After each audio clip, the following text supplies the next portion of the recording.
Prime Minister Narendra Modi chaired a high-level meeting on Ukraine's situation after an Indian student was killed in Kharkiv shelling.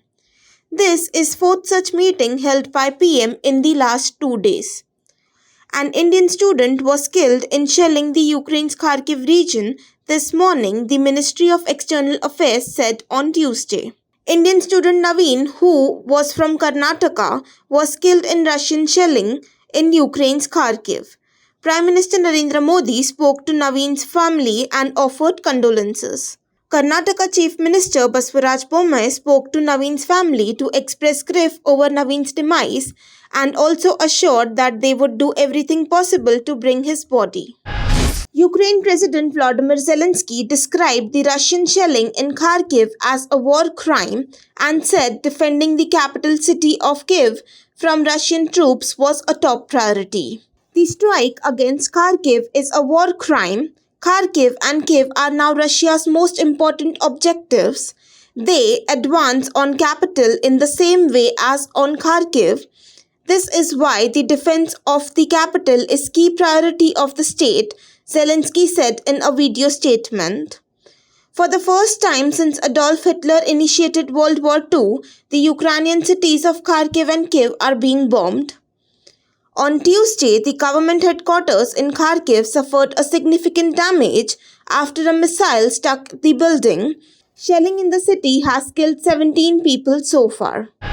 Ukrainian President Volodymyr Zelensky received a standing ovation after his speech at the European Union Parliament amid the fighting between his forces and Russia for 6th consecutive day.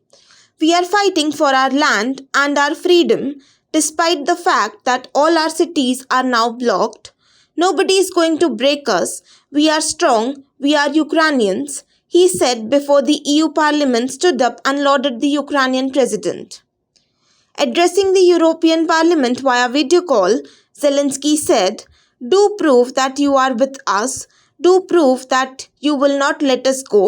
Do prove that you are indeed Europeans. And then life will win over death and light will win over darkness. The EU will be much stronger with us. Without you, Ukraine will be lonesome," Zelensky said. The Ukrainian president's speech comes a day after he formally submitted an application seeking EU membership for his country. This comes at the time when the European power bloc has promised fighter jets and air defense system to Kyiv in its fight against Russians. Turkey's İlker Ayu on Tuesday said that he won't be taking up the role of chief executive of Tata Group's Air India days after the announcement of his appointment led to the opposition in India over his previous political links. Last month, Tata had made an announcement of him being appointed as CEO of previously state-run Air India after taking over the heavily indebted airline in January. Rashtriya Swayamsevak Sangh was against his appointment as the CEO, citing his previous political links. RSS, the ideological mentor of BJP, called upon the government and urged to block his appointment. In a statement, Ayu said that in a recent meeting with the Tata chairman N. Chandrasekaran, he declined to take the post after reading about the attempts to color his appointment with the undesirable colors in some sections of the Indian media. More than 660,000 refugees have fled the conflict in Ukraine for safety in neighboring countries, while around 1 million people are estimated to be internally displaced, the United Nations said on Tuesday. The UN Refugee Agency, UNHCR, said the rapidly escalating situation looked to set become Europe's biggest refugee crisis this century, with hundreds of thousands of people on move as Russian troops pound cities in eastern Ukraine on day 6 of its invasion. We have now over 660,000 refugees who have fled Ukraine to neighboring countries in the past 6 days alone, UNHCR spokeswoman Saiba Manto told reporters in Geneva.